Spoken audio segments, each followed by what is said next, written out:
ನಮಸ್ಕಾರ, ಕನಸು ನ್ಯೂಸ್ಗೆ ಸ್ವಾಗತ. ನಾನು ನಿಮ್ಮ ರಾಮಕೃಷ್ಣ ಸಿಡಿ. ಈಗ ವಾರ್ತೆಗಳ ವಿವರ. ಐಎಂಎ ಲಯನ್ಸ್ ಕ್ಲಬ್ ಗಂಗಾವತಿ ಮಧುಮೇಹ ತಪಾಸಣೆ ಮತ್ತು ಜಾಗೃತಿ ಕಾರ್ಯಕ್ರಮ. ಡಾಕ್ಟರ್ ಜಿಬಿ ಸತ್ತೂರ್ ಹಿರಿಯ ಮಧುಮೇಹ ತಜ್ಞ ಹುಬ್ಬಳ್ಳಿ ಅವರೊಂದಿಗೆ ಸಂವಾದ ಕಾರ್ಯಕ್ರಮ. ವಿಶ್ವ ಮಧುಮೇಹ ದಿನಾಂಕ 16 ನವೆಂಬರ್ 2025 ಬೆಳಗ್ಗೆ 10:30ಕ್ಕೆ ಐಎಂಎ ಸಭಾಂಗಣ ಗಂಗಾವತಿಯಲ್ಲಿ ನಡೆಸಲಾಯಿತು. ಕಾರ್ಯಕ್ರಮದ ಉದ್ಘಾಟನೆ ಶ್ರೀ ಸದಾನಂದ ನಾಯಕ್, ಗೌರವಾನ್ವಿತ ಹೆಚ್ಚುವರಿ ಜಿಲ್ಲಾ ಮತ್ತು ಸತ್ರ ನ್ಯಾಯಾಧೀಶ ಗಂಗಾವತಿ ಅವರು ಉದ್ಘಾಟಿಸಿದರು. ಗೌರವ ಅತಿಥಿಯಾಗಿ doctor GB Sattur, MD, MRCP UK FICC Hubballi, doctor Mallanagouda police Patil ಅಧ್ಯಕ್ಷರು, ಐಎಂಎ ಗಂಗಾವತಿ ಮುಖ್ಯ ಅತಿಥಿಗಳು ಡಾಕ್ಟರ್ ಶಿವಕುಮಾರ್ ಮಾಲಿ ಪಾಟೀಲ್ ಅಧ್ಯಕ್ಷರು, ಲಯನ್ಸ್ ಕ್ಲಬ್ ಗಂಗಾವತಿ ಇವರು ಉದ್ಘಾಟನೆಯಲ್ಲಿ ಪಾಲ್ಗೊಂಡಿದ್ದರು. ಮೈತ್ರಿ ಗಂಗಾವತಿ ಅಧ್ಯಕ್ಷೆ doctor Anita SG, doctor Nagaraj Lokera ಕಾರ್ಯದರ್ಶಿ ಐಎಂಎ ಗಂಗಾವತಿ, ಡಾಕ್ಟರ್ ಭಾನು ಪ್ರತಾಪ್ ಹೊಸ್ಕೇರ ಜಂಟಿ ಕಾರ್ಯದರ್ಶಿ ಐಎಂಎ ಗಂಗಾವತಿ, ಜಂಬಣ್ಣ ಐಲಿ ಕಾರ್ಯದರ್ಶಿ Lions Club Gangavati, doctor Arvind K ಖಜಾಂಚಿ ಐಎಂಎ ಗಂಗಾವತಿ, ಶಿವಪ್ಪ ಗಾಳಿ ಖಜಾಂಚಿ Lions Club Gangavati, doctor Sindhu Karthik doctor ಕಾರ್ಯದರ್ಶಿ ಐಎಂಎ ಮೈತ್ರಿ ಗಂಗಾವತಿ, ಡಾಕ್ಟರ್ ಅಕ್ಷತಾ ಚಿನವಾಲರು ಜಂಟಿ ಕಾರ್ಯದರ್ಶಿ ಐಎಂಎ ಮೈತ್ರಿ ಗಂಗಾವತಿ, ಶ್ರೀಮತಿ ಬಸಮ್ಮ ಚಕೋತಿ ಖಜಾಂಚಿ ಐಎಂಎ ಮೈತ್ರಿ ಗಂಗಾವತಿ. ಈ ಸಂದರ್ಭದಲ್ಲಿ ಡಾಕ್ಟರ್ ಮಲ್ಲನಗೌಡ, ಡಾಕ್ಟರ್ ಮಧುಸೂದನ್ ಹಾಗೂ ಕನ್ನಡಪರ ಸಂಘಟನೆ, ಕರ್ನಾಟಕ ಕಟ್ಟಡ ಕಾರ್ಮಿಕ ಸಂಘದ ಹಾಗೂ ಇತರರು ಇದ್ದರು. ಡಾಕ್ಟರ್ ಜಿಬಿ ಸತ್ತೂರ್ ಹಿರಿಯ ಮಧುಮೇಹ ತಜ್ಞ ಹುಬ್ಬಳ್ಳಿ ಅವರೊಂದಿಗೆ ಕಾರ್ಯಕ್ರಮ ಸಂವಾದದಲ್ಲಿ ಹಿರಿಯ ಪತ್ರಕರ್ತರಾದ ಕೆ ನಿಂಗಜ್ಜ, ರಮೇಶ್ ಕೋಟಿ ಹಾಗೂ ಇತರರು ಕೆಲವು ಆರೋಗ್ಯದ ಬಗ್ಗೆ ಸಲಹೆ ಪಡೆದುಕೊಂಡರು. ವಿಶ್ವ ಮಧುಮೇಹ ಕಾರ್ಯಕ್ರಮಕ್ಕೆ ಆಗಮಿಸಿ ಯಶಸ್ವಿಗೊಳಿಸಿದರು. ಪೆಂಡಿಂಗ್ ಅವರ ನೆನಪಿಗಾಗಿ ಅವರ ಜನ್ಮದಿನವಾದ ನವೆಂಬರ್ 14ರಂದು ವಿಶ್ವ ಮಧುಮೇಹ ದಿನವನ್ನಾಗಿ ಜಗತ್ತಿನಲ್ಲಿ ಎಲ್ಲ ದೇಶದಲ್ಲಿ ಇದನ್ನು 14ನೇ ತಾರೀಕು ಆಚರಣೆ ಮಾಡ್ತಾರೆ. ವರ್ಲ್ಡ್ ಡಯಾಬಿಟಿಸ್ ಡೇ ಅಂಗವಾಗಿ ಭಾರತೀಯ ವೈದ್ಯಕೀಯ ಸಂಘ ಹಾಗೂ ಲಯನ್ಸ್ ಕ್ಲಬ್ ಸಹಯೋಗದೊಂದಿಗೆ ಪ್ರತಿ ವರ್ಷ ಡಯಾಬಿಟಿಕ್ ಜಾಥಾ, ತಪಾಸಣೆ, ಚಿಕಿತ್ಸಾ ಶಿಬಿರಗಳನ್ನು, ಸಂವಾದಗಳನ್ನು ಏರ್ಪಡಿಸುತ್ತಾ ಬಂದಿದ್ದೇವೆ. ಐಎಂಎ ಮತ್ತು ಲಯನ್ಸ್ ಜೊತೆಗೂಡಿ ಡಾಕ್ಟರ್ ಮಂಜುನಾಥ್ ಆಲೂರ್ ಸರ್ ಅವರನ್ನ ಹಾಗೂ ಸತ್ತೂರ್ ಸರ್ ಅವರನ್ನ ಈ ಸಂವಾದದಲ್ಲಿ ನಾವು ಕರೆಸಿದ್ವಿ. ಅದೇ ಥರ ಅವರಿಂದ ಜನರ ಜೊತೆ ಸಂವಾದಗಳನ್ನು ನಾವು ಮಾಡಿಸಿದ್ದೀವಿ. ನಮ್ಮ ದೇಶ ಸಕ್ಕರೆ ಕಾಯಿಲೆಯ ರಾಜಧಾನಿ. ಅಂದಾಜು 9 ರಿಂದ 10 ಕೋಟಿ ಜನರು ಈ ಸಕ್ಕರೆ ಕಾಯಿಲೆಯಿಂದ ಈಗ ನರಳುತ್ತಿದ್ದಾರೆ. ನಮಗೆ ನಮ್ಮ ಏಷ್ಯಾ ಖಂಡದಲ್ಲಿ ಅತಿ ಹೆಚ್ಚು ಚೀನಾ, ಇಂಡಿಯಾ ಮತ್ತು ಬಾಂಗ್ಲಾ ಮತ್ತು ಈ ಏನು ಜಪಾನ್ ದೇಶದಲ್ಲಿ ಅತಿ ಹೆಚ್ಚು ಮಧುಮೇಹ ರೋಗಿಗಳಿದ್ದಾರೆ. ಯಾಕೆ ಹಿಂಗಾಗ್ತಾ ಇದೆ ಅಂದ್ರೆ, ಮೊದಲು ನಮ್ಮ ಮಾತಿನಲ್ಲಿ ಸಿಹಿ ಇತ್ತು, ನಮ್ಮ ಬದುಕಿನಲ್ಲಿ ಸಿಹಿ ಇತ್ತು, ನಮ್ಮ ನಡತೆಯಲ್ಲಿ ಸಿಹಿ ಇತ್ತು, ನಮ್ಮ ಸಂಬಂಧದಲ್ಲಿ ಸಿಹಿ ಇತ್ತು. ಆದ್ರೆ ಈಗ ಅವೆಲ್ಲ ಹೋಗಿ ನಮ್ಮ ದೇಹದಲ್ಲಿ ಮಾತ್ರ ಸಿಹಿ ಉಳ್ತಾ ಇದೆ. ನಮ್ಮ ಸಂಬಂಧದಲ್ಲಿ, ನಮ್ಮ ಮಾತಿನಲ್ಲಿ, ನಮ್ಮ ನಡತೆಯಲ್ಲಿ, ನಮ್ಮ ವೃತ್ತಿಯಲ್ಲಿ ಯಾವುದೇ ಸಿಹಿ ಇಲ್ಲ. ಅಣ್ಣ ತಮ್ಮಂದರು ಜಡ್ಸಾಬ್ರಿದ್ದಾರೆ ಗೊತ್ತಿದೆ. ಅಣ್ಣ ತಮ್ಮನ ಮೇಲೆ ಕೇಸ್ ಆಗ್ತಾ ಇದ್ದಾನೆ, ಅಕ್ಕ ತಂಗಿ ಮೇಲೆ, ಅಕ್ಕ ತಮ್ಮನ ಮೇಲೆ, ಅಣ್ಣನ ಮೇಲೆ ಆಸ್ತಿಗಳಿಗಾಗಿ ಕೇಸ್ ಆಗ್ತಾ ಇದ್ದೇವೆ. ನಾವೆಲ್ಲರೂ ಹಣದಿಂದ ಬಿದ್ದಿದ್ದೇವೆ, ಒತ್ತಡದ ಜೀವನ ನಡೆಸ್ತಾ ಇದ್ದೇವೆ. ಹಾಗಾಗಿ ನಮ್ಮ ಬದಲಾದ ಜೀವನ ಶೈಲಿ, ಒತ್ತಡದ ಜೀವನ, ಬದಲಾದ ಆಹಾರ ಪದ್ಧತಿ, ಶ್ರಮವಿಲ್ಲದ ಜೀವನ, ಫಲಬರಿಕೆ ವಿಷಯುಕ್ತ ಆಹಾರ, ಸೋಕಿ ಜೀವನಕ್ಕೆ ಮೊರೆ ಹೋಗಿದ್ದೇವೆ. ಮೊದಲು ಹಬ್ಬಗಳಲ್ಲಿ ಮಾತ್ರ ನಾವು ಸಿಹಿ ತಿಂತಾ ಇದ್ವಿ, ಈಗ ಪ್ರತಿದಿನವೂ ಸಿಹಿ ಸಿಗ್ತಾ ಇದೆ. ನಿಮ್ಗೆ ಯಾವ ಸ್ವೀಟ್ ಬೇಕು ಹೇಳ್ರಿ, ಇವತ್ತು ಮಾರ್ಕೆಟ್ ನಲ್ಲಿ ಸಿಗುತ್ತೆ. ಲಯನ್ಸ್ ನ ಅಧ್ಯಕ್ಷರಾಗಿರುವ ಡಾಕ್ಟರ್ ಶಿವಕುಮಾರ್ ಮಾರ್ಲಿ ಪಾಟೀಲ್ ಸರ್ ಅವರಿಗೆ ಧನ್ಯವಾದಗಳು. ಈ ಕಾರ್ಯಕ್ರಮವನ್ನು ಜ್ಯೋತಿ ಬೆಳಗುವುದರ ಮೂಲಕ ಶುಭಾರಂಭ ಮಾಡಬೇಕೆಂದು ವೇದಿಕೆ ಮೇಲೆ ಆಸೀನರಾಗಿರುವಂತಹ ಗಣ್ಯರಲ್ಲಿ ಕೇಳಿಕೊಳ್ಳುತ್ತೇನೆ.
ಶಿವಪ್ಪ ಕಾಲೆ ಅವರೇ, ಡಾಕ್ಟರ್ ಸೋಮರಾಜ್ ಅವರೇ, ಮಲ್ಲನ್ ಗೌಡ್ರವರೇ, ಸತೀಶ್ ರಾಯ್ಕರ್ ಅವರೇ, ಕೃಷ್ಣಗೌಡ ಪಾಟೀಲ್, ನಮ್ಮ ವಕೀಲ ಸಂಘದ ಅಧ್ಯಕ್ಷ ಎಸ್ ಎನ್ ನಾಯ್ಕರವರು, ಎಚ್ ಎಂ ಮಂಜುನಾಥ್ ಅವರೇ.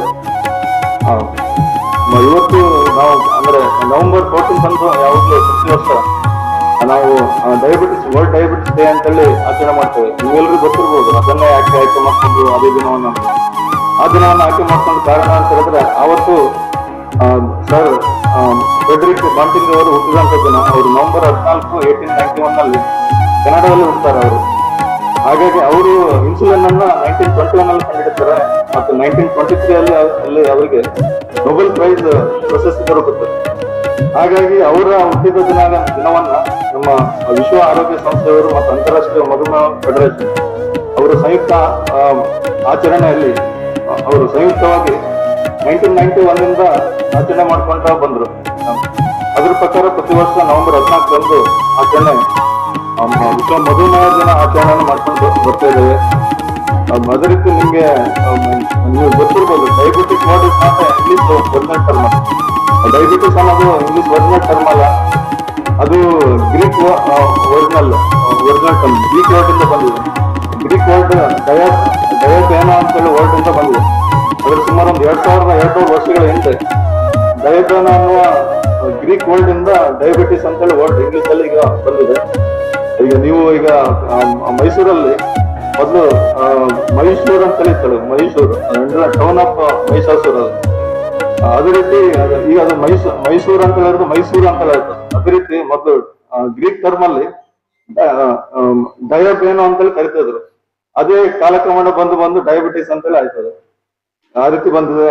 ಈಗ 2200 ವರ್ಷಕ್ಕಿಂತ ಮುಂಚೆನೂ ಸಹ ನಾವು ಇಂಡಿಯಾದಲ್ಲಿ ನೋಡಿದಾಗ ಈಗ ಡಯಾಬಿಟಿಸ್ ವರ್ಲ್ಡ್ ಡಯಾಬೇನೋ ವರ್ಲ್ಡ್ ಬಂದಿರೋ 2200 ವರ್ಷಗಳ ಹಿಂದೆ. ನಮ್ಮ ಇಂಡಿಯಾದಲ್ಲಿ 2600 ವರ್ಷಗಳಿಂದ ಮುಂಚೆನೆ ಅವರು ಇಂಡಿಯನ್ ಫಿಸಿಷಿಯನ್ ಮೊದಲಿನವರು ಡಯಾಬಿಟಿಸ್ ಅನ್ನ ಮಧುಮೇಹ ಅಂತೇಳಿ ಕರಿತಾ ಇದ್ರು. ಮಧು ಅಂತ ಹೇಳಿದ್ರೆ ಸಂಸ್ಕೃತದಲ್ಲಿ ಅದು ಹನಿ ಅಂತೇಳಿ ಕರಿತಾರೆ, ಅದು ಸ್ವೀಟ್ ಅಂತೇಳಿ ಹೇಳ್ತಾರೆ. ಮತ್ ಮೇಹ ಅಂತ ಹೇಳಿದ್ರೆ ಯೂರಿನ್. ಅದು ಅಂದ್ರೆ ಮಧುಮೇಹ ಅಂದ್ರೆ ನಾವು ಕನ್ನಡದಲ್ಲಿ ಸಕ್ಕರೆ ಕಾಯಿಲೆ ಅಂತೇಳಿ ಹೇಳ್ತೇವೆ. ಅದು ಯೂರಿನ್, ಅದೇ ಮೇಹ ಅಂತ ಹೇಳಿದ್ರೆ ಯೂರಿನ್ ಅಂತೇಳಿ ಬರುತ್ತೆ. ನಂತರ ಮೊದಲು ಯಾವ ರೀತಿ ಕಂಡುಹಿಡ್ತಾ ಇದಾರೆ ಅಂತ ಹೇಳಿದ್ರೆ ಅದು ಆಂಟಿ ಅಟ್ರಾಕ್ಷನ್ ಟೆಸ್ಟ್ ಅಂತೇಳಿ. ಅವರು ಯೂರಿನ್ ಪಾಸ್ ಮಾಡಿದ ನಂತರ ಅದಕ್ಕೆ ಏನಾದ್ರು ಇರುವೆಗಳು ಮುತ್ಕೊಂಡ್ರೆ ಇವರಿಗೆ ಮಧುಮೇಹ ಕಾಯಿಲೆ ಇದೆ ಅಂತೇಳಿ ಆವಾಗ ಗೊತ್ತಾಗ್ತಾ ಇತ್ತು. ಆ ರೀತಿ ಟೆಸ್ಟ್ ಅನ್ನ ಮಾಡ್ತಾ ಇದ್ರು. ನಮ್ಮ ಇಂಡಿಯಾದಲ್ಲಿ ಹಿಂದಿನ ಕಾಲದಿಂದಲೂ 4 ವೇದಗಳು ಅಂತೇಳಿ ಬರ್ತವೆ. ಋಗ್ವೇದ, ಯಜುರ್ವೇದ, ಸಾಮವೇದ, ಅಥರ್ವೇದ ಅಂತೇಳಿ. ಆ ಕಾಲದಲ್ಲೂ ಸಹ ನಮ್ಗೆ ಅದು ಮಧುಮೇಹದ ಬಗ್ಗೆ ರೆಫರೆನ್ಸ್ಗಳು ನಾವು ಕಂಡು ಬರ್ತೇವೆ. ನಾವು ಅಥರ್ವೇದದಲ್ಲಿ ಅದು ವಾಯು, ಪಿತ್ತ, ಕಫ ಅಂತೇಳಿ 3 ತ್ರಿದೋಷಗಳನ್ನ ಬರುತ್ತೆ. ಅದ್ರಲ್ಲಿ ಅಥರ್ವೇದ ಸಹ ನಾವು ಕಂಡು ಬರ್ತೇವೆ. ಅದೇ ರೀತಿ ನೀವು ಕೇಳಿರ್ಬೋದು ಸುಶ್ರುತ ಸಮೇತ ಅಂತೇಳಿ. ಸುಮಾರು ಒಂದು 2600 ವರ್ಷಗಳ ಹಿಂದೆ ಸುಶ್ರುತ ಸಮೇತ ಅಂತೇಳಿ ಸುಶ್ರುತ ಅನ್ನೋರು ಅದನ್ನ ಬರೆದಿದ್ದಾರೆ. ಅದು ಅವರಿಗೆ ಫಾದರ್ ಆಫ್ ಸರ್ಜರಿ ಅಂತೇಳಿ ಕರೀತಾರೆ ಅವರನ್ನು. ಅವರು 2600 ವರ್ಷಗಳ ಹಿಂದೆ ಬರೆದ ಪುಸ್ತಕದಲ್ಲಿ ಅವರು ಆ ಪುಸ್ತಕದಲ್ಲಿ ಒಂದು 6 ವಿಭಾಗಗಳನ್ನು ಮಾಡಿದ್ದಾರೆ. ಅದ್ರಲ್ಲಂದ್ರೆ ಸೂತ್ರ ಸ್ಥಾನ, ನಿಧಾನ ಸ್ಥಾನ, ಮತ್ತು ಶರೀರ ಸ್ಥಾನ, ಚಿಕಿತ್ಸಾ ಸ್ಥಾನ, ಕಲ್ಪಸ್ಥಾನ ಮತ್ತು ಉತ್ತರ ಸ್ಥಾನ.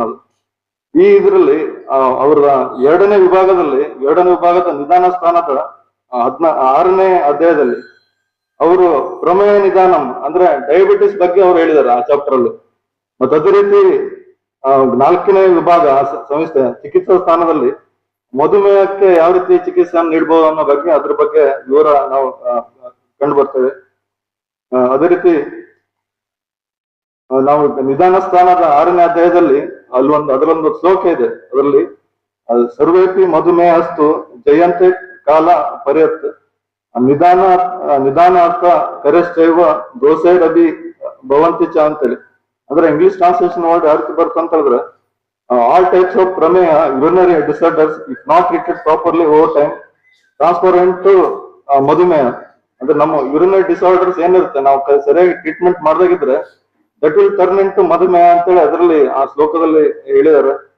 ಅದೇ ರೀತಿ ಅದು ಕೀ ಸಿಂಪ್ಟಮ್ಸ್ ಅದು ಆ ಚಾಪ್ಟರ್ ಇದರಲ್ಲಿ ನಿಧಾನ ಸ್ಥಾನ ಇದರಲ್ಲಿ ನಮ್ಮ ಸುಶ್ರುತ ಸಂಹಿತೆಯಲ್ಲಿ ಸಿಂಪ್ಟಮ್ಸ್ ಏನೇನು ಬರ್ಬೋದು ಮಧುಮೇಹಕ್ಕೆ ಅಂತೇಳಿ ಅಲ್ಲಿ ಹೇಳಿದ್ದಾರೆ. ಅದರಲ್ಲಿ ಪ್ರಭೂತ ಮೂತ್ರತ ಅಂತೇಳಿ ಅಂದ್ರೆ ಎಕ್ಸೆಸಿವ್ ಯೂರಿನೇಷನ್ ಆದ್ರೆ ಅದೊಂದು ಸಿಂಪ್ಟಮ್. ಮತ್ತು ಅವಿಲ ಮೂತ್ರತ ಅಂತೇಳಿ ಅಂದ್ರೆ ಮಡ್ಡಿ, ಅದು ಯೂರಿನ್ ಒಂದ್ ರೀತಿ ಮಡ್ಡಿಯಾಗಿ ಬಂದ್ರೆ ಅದು ಒಂದು ಸಿಂಪ್ಟಮ್ ಅಂತೇಳಿ. ಮತ್ತೊಂದು ಕರಪಾದ ದಾಹ ಅಂತೇಳಿ ಅಂದ್ರೆ ಬರ್ನಿಂಗ್ ಸೆನ್ಸೇಷನ್ ಅದು ಹ್ಯಾಂಡ್ಸ್ ಮತ್ತು ಫೀಟ್ ಅಲ್ಲಿ ಬರ್ನಿಂಗ್ ಸೆನ್ಸೇಷನ್ ಇದ್ರೆ ಮತ್ತೆ ಎಕ್ಸೆಸಿವ್ ಥರ್ಸ್ಟ್ ಅದು ತುಂಬಾ ಬಾಯಾರಿಕೆ ಆಗೋದು ಅದಕ್ಕೆ ಪಿಪಾಸ ಅಂತೇಳಿ ಅದ್ರಲ್ಲಿ ಕರೀತಾರೆ ಅದು. ಈ ರೀತಿ ಸಿಂಪ್ಟಮ್ಸ್ ಅನ್ನ ನಮ್ಮ 2600 ವರ್ಷದ ಹಿಂದೆನೆ ಅದನ್ನ ಕಂಡು ಹಿಡಿದಿದ್ರು. ನಂತರ ಅದರಲ್ಲಿ ಸಹಜ ಪ್ರಮೇಯ ಮತ್ತು ಅಪತ್ಯ ನಿಮಿತ್ತಜ ಪ್ರಮೇಯ ಅಂತ ಹೇಳಿ. ಸಹಜ ಪ್ರಮೇಯ ಅಂತ ಹೇಳಿದ್ರೆ ನಮ್ಮ ಹೆರಿಡಿಟರಿ ಅಂತ ಬರುವಂತದ್ದು. ಅಪತ್ಯ ನಿಮಿತ್ತದ ಪ್ರಮೇಯ ಅಂತ ಹೇಳಿದ್ರೆ ನಾವು ನಮ್ಮ ಫುಡ್ ಅನ್ನ ನಾವು ಕರೆಕ್ಟ್ ಆಗಿ ಸರಿಯಾಗಿ ಇದು ಅಪತ್ಯ ಮಾಡಿದ್ರೆ, ಆಹಾರವನ್ನ ಸರಿಯಾಗಿ ತೊಳೆದಾಗಿದ್ರೆ ಇದರಿಂದನೂ ಸಹ ನಮ್ಗೆ ಮಧುಮೇಹ ಬರೋ ಚಾನ್ಸಸ್ ಇರುತ್ತೆ. ನಿಮಗೆ ಗೊತ್ತಿರ್ಬೋದು, ಎಕ್ಸ್ರೇ ಕಂಡಿಡಿರೋದು 1895 ಅಲ್ಲಿ ಅದು, ಮತ್ತೆ MRI ಸ್ಕ್ಯಾನ್ ಮತ್ತೆ ಕಂಡಿಡಿದಿರೋದು 1977 ಅಲ್ಲಿ. ಈಗ ಇದಕ್ಕಿಂತ ಮುಂಚೆನೆ 2600 ವರ್ಷಗಳ ಹಿಂದೆ ನಮ್ಮ ಇಂಡಿಯನ್ ಡಾಕ್ಟರ್ಸ್ ಅವರು ಮಧುಮೇಹ ಬಗ್ಗೆ ಅದು ಸ್ಟಡಿ ಮಾಡಿ ಅದಕ್ಕೆ ಏನನ್ನು ಚಿಕಿತ್ಸೆ ಕೊಡ್ಬೋದು ಅನ್ನೋದ್ರ ಬಗ್ಗೆ ಆವಾಗಲೇ ನಮ್ಮ ಇಂಡಿಯಾದಲ್ಲಿ ಹೇಳಿದ್ರು. ಇದೇ ರೀತಿ ನಮ್ಮ ಸರಕು ಸಂಸ್ಥೆಯಲ್ಲೂ ಸಹ ಇದ್ರ ಬಗ್ಗೆ ರೆಫರೆನ್ಸ್ ನಾವು ನೋಡ್ಬೋದು. ನಾವು ನಿಮ್ಮೆಲ್ಲರಿಗೂ ಗೊತ್ತಿರುವ ಹಾಗೆ ನಮ್ಮ ದೇಹದಲ್ಲಿ ಇನ್ಸುಲಿನ್ ಕೊರತೆ, ಹಾರ್ಮೋನ್ ಕೊರತೆಯಿಂದ ನಮ್ಗೆ ಮಧುಮೇಹ ಉಂಟಾಗುತ್ತದೆ. ಇನ್ಸುಲಿನ್ ಕೊರತೆ ಇದ್ದಾಗ ನಮ್ಗೆ ಇದರಿಂದ ಮಧುಮೇಹದಿಂದ ನಮ್ಗೆ ಹೃದಯ, ಮೂತ್ರಪಿಂಡ, ಕಣ್ಣು ಮತ್ತೆ ನರಹಾನಿ ಸಹ ಉಂಟಾಗಬಹುದು. ನಾವು ಆರೋಗ್ಯಕರವಾಗಿ ಒಳ್ಳೆ ಹಣ್ಣು, ತರಕಾರಿ ಮತ್ತೆ ಒಳ್ಳೆ ಡಯಟ್ ಅನ್ನ ಮೇಂಟೈನ್ ಮಾಡಿದ್ರೆ, ಮತ್ತೆ ನಾವು ಪ್ರತಿನಿತ್ಯ ವ್ಯಾಯಾಮ ಮಾಡೋದು ಅಥವಾ ವಾಕಿಂಗ್ ಮಾಡೋದು, ನಂತರ ನಮ್ಮ ಸ್ಟ್ರೆಸ್ ಅನ್ನ ನಾವು ದಿನನಿತ್ಯದಲ್ಲಿ ಚೆನ್ನಾಗಿ ಮ್ಯಾನೇಜ್ಮೆಂಟ್ ಮಾಡ್ಕೊಂಡು ಹೋದ್ರೆ ನಮ್ಮ ಮಧುಮೇಹನ ನಾವು ತಡೆಗಟ್ಟಬಹುದು. ಕೊನೆಯದಾಗಿ ಹೇಳ್ಬೇಕಂದ್ರೆ ನಮ್ಮ ಆರೋಗ್ಯವೇ ಭಾಗ್ಯ ಅದ. ನಮ್ಮ ಆರೋಗ್ಯ ಇದ್ರೆ ನಾವು ಬೇರೆ ಕೆಲಸ ಮಾಡ್ಬೋದು. ಆರೋಗ್ಯ ಇಲ್ಲ ಅಂತ ಹೇಳಿದ್ರೆ ನಾವೇನು ಮಾಡ್ಲಿಕ್ಕಾಗಲ್ಲ.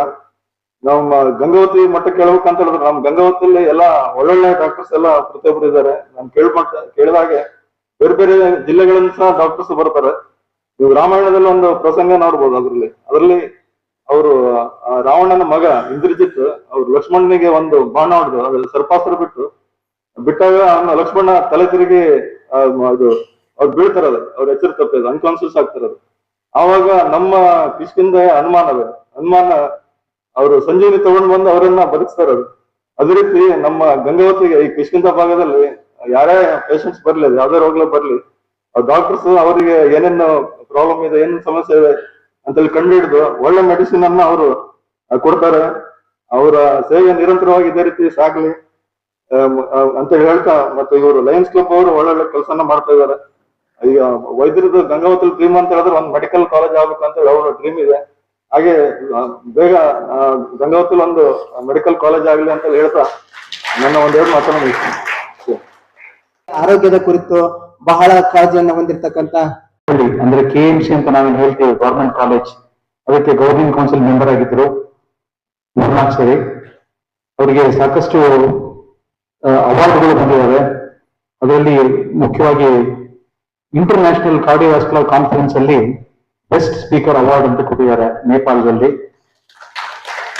ಅವರಿಗೆ ಡಾಕ್ಟರ್ BC ರಾಯ್ ಅವಾರ್ಡ್ 2018, ಆಮೇಲೆ ಸುವರ್ಣ ಕರ್ನಾಟಕ ರಾಜ್ಯೋತ್ಸವ ಅವಾರ್ಡ್ ಅವರು ಆಗಿದ್ದಾರೆ. ಅವರು ಕೋವಿಡ್ ಟೈಮ್ ಅಲ್ಲಿ ಅವ್ರ ಸೇವೆಯನ್ನು ನಿರಂತರವಾಗಿ ಸಲ್ಲಿಸಿದರು. ಸ್ಟೇಟ್ ಗವರ್ಮೆಂಟ್ ಆಫ್ ಕರ್ನಾಟಕದಿಂದ ಅವರನ್ನು ಕ್ಲಿನಿಕಲ್ ಎಕ್ಸ್ಪರ್ಟ್ ಕಮಿಟಿಗೆ ಮೆಂಬರ್ ಮಾಡಿದ್ರು. ಆಮೇಲೆ ಆಶಾ ಡಯಾಬಿಟಿಕ್ ಟ್ರಸ್ಟ್ ಅಂತ ಹೇಳಿ ಅವ್ರದ್ದು ಒಂದಾದ ಇದಿದೆ. ಅವ್ರದ್ದು ಸತ್ತೂರ್ ಮೆಡಿಕಲ್ ಕೇರ್ ಅಂತ ಹೇಳಿ ಹುಬ್ಬಳ್ಳಿಯಲ್ಲಿ ಅವರ ಹಾಸ್ಪಿಟಲ್ ಇದೆ. ಅಲ್ಲಿ ಅವರು ನಿರಂತರ ಸೇವೆ ಸಲ್ಲಿಸ್ತಾ ಇದ್ದಾರೆ. ಅವರ ಜೊತೆಗೂಡಿ ಅವರ ಮಗ ಡಾಕ್ಟರ್ ಅಮಿತ್ ಸತ್ತೂರ್, ಅವರು ಕೂಡ ಇಂಟರ್ವೆನ್ಷನಲ್ ಕಾರ್ಡಿಯಾಲಜಿಸ್ಟ್, ಅವರು ಅವ್ರ ಜೊತೆ ಸೇರ್ಕೊಂಡು ಈಗ ಹುಬ್ಬಳ್ಳಿ ಜನಗೆ ನಾರ್ತ್ ಕರ್ನಾಟಕ ಜನಕ್ಕೆಲ್ಲರಿಗೂ ಅವ್ರ ಸೇವೆಯನ್ನ ಸಲ್ಲಿಸ್ತಾ ಇದ್ದಾರೆ ಅಂತ ಹೇಳೋದಕ್ಕೆ ನನಗೆ ತುಂಬಾ ಹೆಮ್ಮೆ ಆಗುತ್ತೆ. ಸೊ ಈ ಸಂವಾದಕ್ಕೆ ಅವ್ರನ್ನ ಗಂಗಾವತಿಗೆ ಆಹ್ವಾನ ಮಾಡುತ್ತಿದ್ದೇನೆ. Doctor GP Sattur.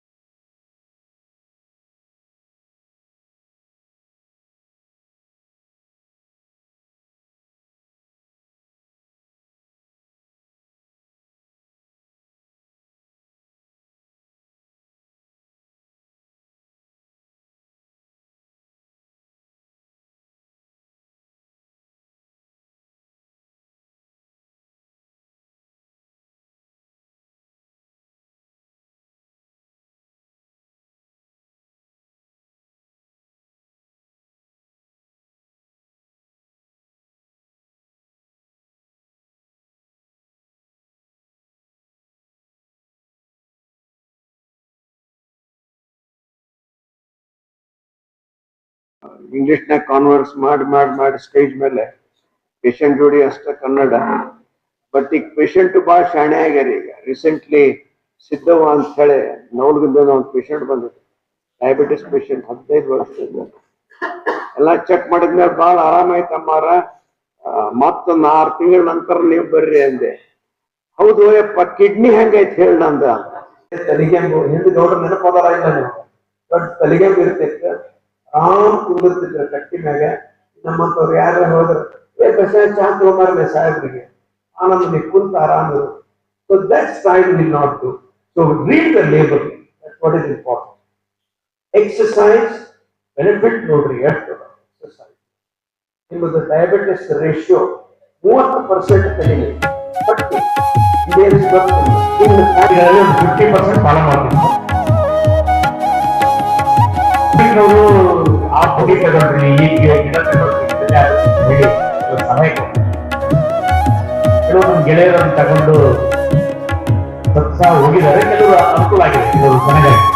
ಇದ್ರ ಬಗ್ಗೆ ನಿಮ್ಮ ಒಪಿನಿಯನ್? Delicate question. ಎಲ್ಲೆಲ್ಲಿಗೆ ಪಬ್ಲಿಕ್ಕಿಗೆ ಅಡ್ರೆಸ್ ಮಾಡ್ತೇನೆ ಅಲ್ಲೆಲ್ಲ ಕೇಳ್ತಾರ, ಮೇಲೆ ಅಂತಲ್ಲ. ಆಯುರ್ವೇದ ಆಯ್ತು, ಹೋಮಿಯೋಪತಿ ಆಯ್ತು, ಡೆಫಿನೆಟ್ಲಿ ಟ್ರೀಟ್ಮೆಂಟ್ ಇದೆ. ಈಗ ನೀವು ನಾ ಹೇಳಿದೆ ಪ್ರೀ ಡಯಾಬಿಟಿಸ್ ಮೊದಲನೇ ಬರೋಕ್ಕಿಂತ ಮುಂಚೆ ಆಯುರ್ವೇದಿಕ್ ಗುಳಿಗೆಗಳಾಯ್ತು, ಹೋಮಿಯೋಪತಿ ಆಯ್ತು, ಪ್ಲಸ್ ಲೈಫ್ ಸ್ಟೈಲ್, ಜೀವನ ಶೈಲಿ ಚೇಂಜ್ ಮಾಡಿ ಲಿಮಿಟೆಡ್ ಊಟ, ವಾಕಿಂಗ್, ಎಕ್ಸಸೈಸ್ ಮಾಡ್ತಾ ಇದ್ರೆ ಹೋಮಿಯೋಪತಿನೂ ಓಕೆ, ಆಯುರ್ವೇದಕ್ಕೂ ಓಕೆ. ಬಿಗಿನಿಂಗ್ ಡಯಾಬಿಟಿಸ್ 10 ವರ್ಷ ಆದ್ಮೇಲೆ, ಬ್ಲಡ್ ಶುಗರ್ 350 ಆದ್ಮೇಲೆ, ಕಾಲಾಗ ಹುಣ್ಣಾಗಿ ಗ್ಯಾಂಗ್ರೀನ್ ಆಗಿ ಒಂದು ಬಟ್ ಕಟ್ ಮಾಡ್ಕೊಂಡ್ಮೇಲೆ, ಹಾರ್ಟ್ ಅಟ್ಯಾಕ್ ಆಗಿ ಬೈಪಾಸ್ ಮಾಡ್ಕೊಂಡ ಮೇಲೆ, ಪಾರ್ಸಿ ಆಗಿ ನಡೆಯಕ್ ಬರ್ದಾಗ no homeopathy, no Ayurveda, only allopathy, nothing else. Strict guidelines. So homeopathy ಮಾಡಬಾರ್ದಂತಲ್ಲ, ಆಯುರ್ವೇದಿ ಮಾಡಬಾರ್ದಂತಲ್ಲ, ಎಲ್ಲಕ್ಕೂ ಒಂದು ಲಕ್ಷ್ಮಣ ರೇಖಾ. ಈಗ ನೀವು ಡಯಾಬಿಟಿಸ್ ಸಿಹಿ ತಿನ್ಬೇಡ್ರಿ ಅಂದ್ರೆ ನಮ್ಗೆ ಹೇಳ್ತಾನ ತಿಂತಿರ್ತಾರ ರಗಡ ಮಂದಿ. ಸ್ವಲ್ಪ ಸಿಹಿ ತಿಂದ್ರೆ ಏನ್ ತಪ್ಪಿಲ್ಲ, ಅದು ನಾವು ಸ್ಟೇಜ್ ಮೇಲೆ ಸಿಹಿ ತಿನ್ರಿ ಅಂತ ಅನ್ನೋ ಎಲ್ಲರೂ ತಿನ್ನಕ್ ಶುರು ಮಾಡ್ತಾರೆ. ಹಿಂಗೆ ಒಂದು ಸ್ಟೋರಿ ಆದ್ರೆ, ಒಬ್ಬ ಬ್ರಾಹ್ಮಣ ಪೇಷಂಟ್ ಇದ್ದ. ಆ ಬ್ರಾಹ್ಮಣ 10-15 ವರ್ಷದಿಂದ ಬರ್ತಾ ಇದ್ದ. 2 ಕ್ವಶನ್ಸ್ ಮತ್ಸು. ನಮಸ್ಕಾರ ಸರ್. ಅದೇ ಈಗ ಎಗ್ ತಿನ್ಲಿಕ್ಕೆ ಸರ್ ಕೊಟ್ಟಿರ್ತಾರ ಅಂತ ಹೇಳ್ರಿ. ಎಗ್ ತಿನ್ಬೇಕಂತ ಸರ್, ಮೊಟ್ಟೆ ತತ್ತಿ ತಿನ್ಬೇಕಂತ ಹೇಳ್ತಾರೆ ಸರ್. ಈಗ ತತ್ತಿ ತಿನ್ಬೇಕಂದ್ರೆ ಎಲ್ಲೋ ತಿನ್ಬಾರ್ದು, ವೈಟ್ ತಿನ್ಬೇಕು, ಆಗಿ ಸ್ವಲ್ಪ ಕನ್ಫ್ಯೂಸ್ ಸರ್. ತಿನ್ಬೇಕಾ ತಿನ್ಬಾರ್ದು ಸರ್ ಎಲ್ಲೋ? ಮತ್ತೆ ಮಕ್ಕಳಿಗೆ ಕೊಡ್ಬೇಕಂತಾರೆ, ಮಕ್ಕಳಿಗೆ ತಿನ್ಸ್ಕೊಡು ಅಂತಾರೆ, ಅವ್ರಿಗೆ ಪ್ರಾಬ್ಲಮ್ ಕೊಡ್ಬೇಡ ಅಂತಾರೆ. ತತ್ತಿ ತಿನ್ಬೇಕಂದ್ರ ತತ್ತಿ ಒಳಗ ಹಳದಿ ಏನದ ಕೊಲೆಸ್ಟ್ರಾಲ್. ಕೊಲೆಸ್ಟ್ರಾಲ್ ಬಿಡ್ಬೇಕಂತ ಯಾರು ಹೇಳ? ಕೊಲೆಸ್ಟ್ರಾಲ್ ನಿಮ್ಮ ಜೀವಕೋಶಕ್ಕೆ ಬೇಕು. ಒಂದು 30 ಕೋಟಿ ಜೀವಕೋಶ ಇರ್ಬೇಕು ದೇಹದಾಗ. ಆ ಜೀವಕೋಶದ ಕವರ್ ಏನದಲ್ಲ, ಅದು ಆಗೋದ ಕೊಲೆಸ್ಟ್ರಾಲ್. ನೀವು ಎಗ್ ತಿನ್ಲಿಲ್ಲ ಅಂದ್ರೆ ಅದು ಹಳ್ಳ ಹಿಡಿತು. ನಂಬರ್ 1. Sex hormone. 20-30 ವರ್ಷ ಲಗ್ನ ಆದಾಗ ನಿಮ್ಮ ಸಾಂಸಾರಿಕ ಜೀವನಕ್ಕೆ ಇವೇನು ಹಾರ್ಮೋನ್ಗಳು ಬೇಕು, ದೈಹಿಕ ಸಂಬಂಧಕ್ಕೆ, ಅವಕ್ಕೆ cholesterol is a must. Number 2. Number 3, ನನಗೆ ಕೊಲೆಸ್ಟ್ರಾಲ್ ಹೈ ಐತಿ, ಹಾರ್ಟ್ ಅಟ್ಯಾಕ್ ಆಗೈತಿ, ಪ್ಯಾರಲಿಸಿಸ್ ಆಗೈತಿ ಅಂದ್ರೆ ಅವ್ರು ಹಳದಿ ತೆಗಿಬೇಕು. ನೀವೇ ನಾರ್ಮಲ್ ಇದ್ದೀರಿ, no need to take. Good question. Sugar patient ಯಾವ ಹಣ್ಣು ತಿನ್ಬೇಕ್ರಿ? ಜಗತ್ತಿನಲ್ಲಿ ಸಿಗತಕ್ಕಂತಹ ಎಲ್ಲಾ ಹಣ್ಣುಗಳನ್ನ ತಿನ್ನಬಹುದು. ದಿನಾನು ಬಾಳೆಹಣ್ಣಿನ ಹಣ್ಣು ತಿನ್ನಬಹುದು ಸೀಸನ್ದಾಗ, provided your blood sugar is under control. ಇನ್ನು 300 ಶುಗರ್ ಇಟ್ಕೊಂಡಿದ್ರೆ no fruits. Control diabetes, normal A1C 7, you can have fruit every day. Check ಮಾಡ್ಬೇಕು. ಮಾವಿನ ಹಣ್ಣು ತಿಂದ್ರಿ 2 ದಿನಕ್ಕೆ ಚೆಕ್ ಮಾಡ್ಬೇಕು. ಏರಿಕೆ ಅರ್ಧ ಬಳಕೆ ತಿನ್ಬೇಕು, ಸ್ವಲ್ಪ ಏರಿಕೆ ಇನ್ಕ್ರೀಸ್ ಮಾಡ್ರಿ. ಅದಕ್ಕೆ ಗ್ಲುಕೋಮೀಟರ್ ಇಡಬೇಕು. ಎಲ್ಲಾ ಡಯಾಬಿಟಿಕ್ಸ್ ಗ್ಲುಕೋಮೀಟರ್ ಇಡಬೇಕು. ಡಯಾಬಿಟಿಕ್ ಗ್ಲುಕೋಮೀಟರ್ ಅಂದ್ರೆ ಮನ್ಯಾಗ ಕನ್ನಡಿ ಇದ್ದಾರೆ. ಯಾರ ಮನ್ಯಾಗ ಕನ್ನಡಿ ಕೈ ಎತ್ರಿ. ಕನ್ನಡಿ ಇಲ್ಲ, ಭಾರಿ ಇದೀರಿ ಆಸು ಕೂತಾರ ನಿಮ್ಮ ಮನೆಯವ್ರ ಕನ್ನಡಿ ಇಲ್ಲೇನ್ರಿ ಅಮ್ಮಾರ. ಇದು ಫಸ್ಟ್ ಬ್ಯಾಂಕ್ ಕೇಳುದ್ ನಾ ಇದು ನಂದು 1,000ನೇ ಲಕ್ಷ ಇರ್ಬೇಕು. ಫಸ್ಟ್ ಬ್ಯಾಂಕ್ ಕೇಳ್ತಾ ಇದ್ದೀನಿ ಕನ್ನಡ ಇಲ್ಲ ಅಂತ. ನಾ ಏನ್ ಹೇಳಾಗಿದ್ದೆ, ಯಾರ ಮನ್ಯಾಗ ಕನ್ನಡಿ ಇಲ್ಲ ಹೇಳ್ರಿ, ಎಲ್ಲಾರ ಮನೆಯಾಗಿರ್ತಿ. ಸಕ್ಕರೆ ಬೇನಿಯವ್ರು ಗ್ಲುಕೋಮೀಟರ್ ಇಡಬೇಕನ್ನ ಹೇಳಿದ್ಮೇಲೆ ಏನ್ ಹೇಳಿದೆ. Thank you very much. ಎಲ್ಲರಿಗೂ ನಮಸ್ಕಾರ. ವಿಶ್ವ ಮಧುಮೇಹ ದಿನ ಅಂಗವಾಗಿ ಇವತ್ತು IMA ಹಾಲ್ನಲ್ಲಿ ಹುಬ್ಬಳ್ಳಿಯ ಹಿರಿಯ ವೈದ್ಯರಾದ ಡಾಕ್ಟರ್ GB ಸತ್ತೂರ್ ಅವರಿಂದ ಸಂವಾದ ಕಾರ್ಯಕ್ರಮವನ್ನು ಏರ್ಪಡಿಸಿದ್ವಿ. ಆ ಕಾರ್ಯಕ್ರಮಕ್ಕೆ IMA ಹಾಲ್ನಲ್ಲಿ ಹಾಲ್ ಫುಲ್ ಆಗಿತ್ತು. ಅಂದ್ರೆ ಒಳ್ಳೆ ಅತ್ಯುತ್ತಮ ಪ್ರತಿಕ್ರಿಯೆ ಇದಕ್ಕೆ ವ್ಯಕ್ತವಾಗಿದೆ. ಬಹಳಷ್ಟು ಜನರು ಬಂದಿದ್ರು. ಡಾಕ್ಟರ್ ಸತ್ತೂರ್ ಸರ್ ಜೊತೆ ಸಂವಾದದಲ್ಲಿ ಪಾಲ್ಗೊಂಡ್ರು. ತಮ್ಮ ಪ್ರಶ್ನೆಗಳಿಗೆ ಉತ್ತರವನ್ನ ಕೇಳಿದ್ರು.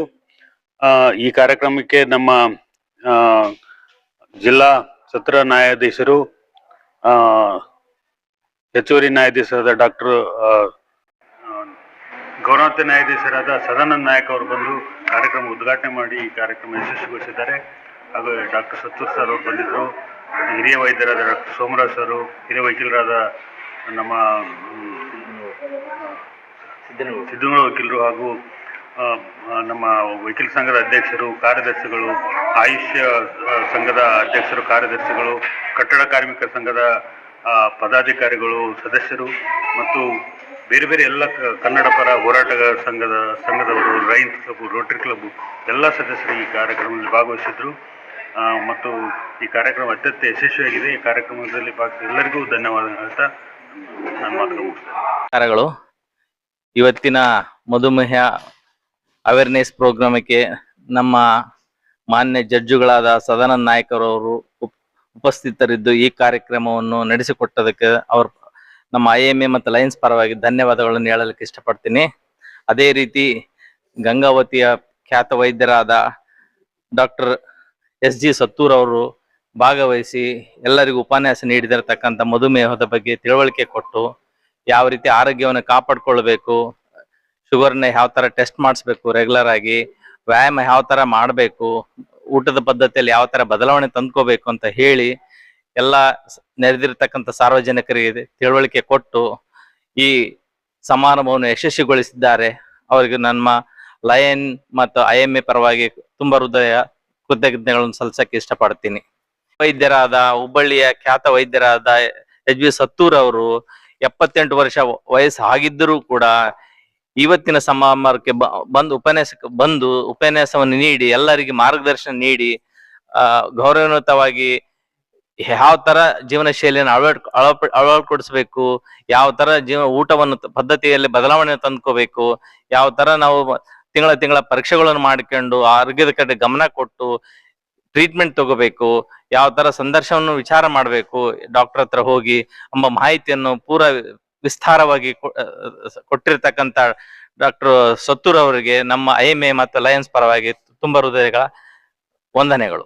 ಸಹಕಾರಿಗೊಳಿಸಲು ಇದನ್ನು ಸಕ್ಸಸ್ ಮಾಡಿಕೊಡಲು ನೆರವಾದ ಎಲ್ಲ ನಮ್ಮ ಸಿಬ್ಬಂದಿ ವರ್ಗದವರಿಗೂ ಮತ್ತು ಕಾರ್ಯಕರ್ತರಿಗೂ ಎಲ್ಲರಿಗೂ ನಮ್ಮ ಲಯನ್ಸ್ ಮತ್ತು IMA ಪರವಾಗಿ ತುಂಬ ಹೃದಯಗಳ ಧನ್ಯವಾದಗಳನ್ನು ಅರ್ಪಿಸುತ್ತೇನೆ.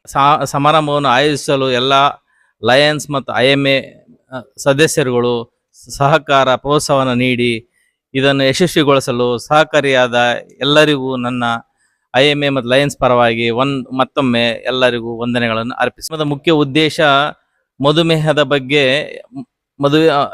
ತಿಳುವಳಿಕೆ ಹೇಳಲು, ಅವರಿಗೆ ಟ್ರೀಟ್ಮೆಂಟು ರಕ್ತ ಪರೀಕ್ಷೆ ಮಾಡಿ ಅವರಿಗೆ ಸರಿಯಾದ ಮಾರ್ಗದರ್ಶನ ನೀಡಲು ನಮ್ಮ ವೈದ್ಯರಾದಗಳ ಎಲ್ಲರೂ ಸಹಕರಿಸಿ ಇವತ್ತಿನ ದಿವಸ ಭಾಗವಹಿಸಿದ್ದವರಿಗೆ ಎಲ್ಲರಿಗೂ ನಮ್ಮ IMA ಪರವಾಗಿ ಮತ್ತೆ ವಂದನೆಗಳನ್ನು ಹೇಳಕ್ಕೆ ಇಷ್ಟಪಡ್ತೀನಿ. ಮತ್ತು ಪತ್ರಕರ್ತರು ಮತ್ತು ಇಲ್ಲಿ ಉಪಸ್ಥಿತರಿರುವಂಥ ಎಲ್ಲ ಸಾರ್ವಜನಿಕ ಬಂಧುಗಳಿಗೆ ನಮ್ಮ IMA ಮತ್ತು ಲಯನ್ಸ್ ಪರವಾಗಿ ನಮ್ಮ ತುಂಬ ಹೃದಯದ ಧನ್ಯವಾದಗಳನ್ನು ಅರ್ಪಿಸುತ್ತೇನೆ. ಮುಂದಿನ ವಾರ್ತೆಗಳೊಂದಿಗೆ ಭೇಟಿಯಾಗೋಣ. ನಮಸ್ಕಾರ.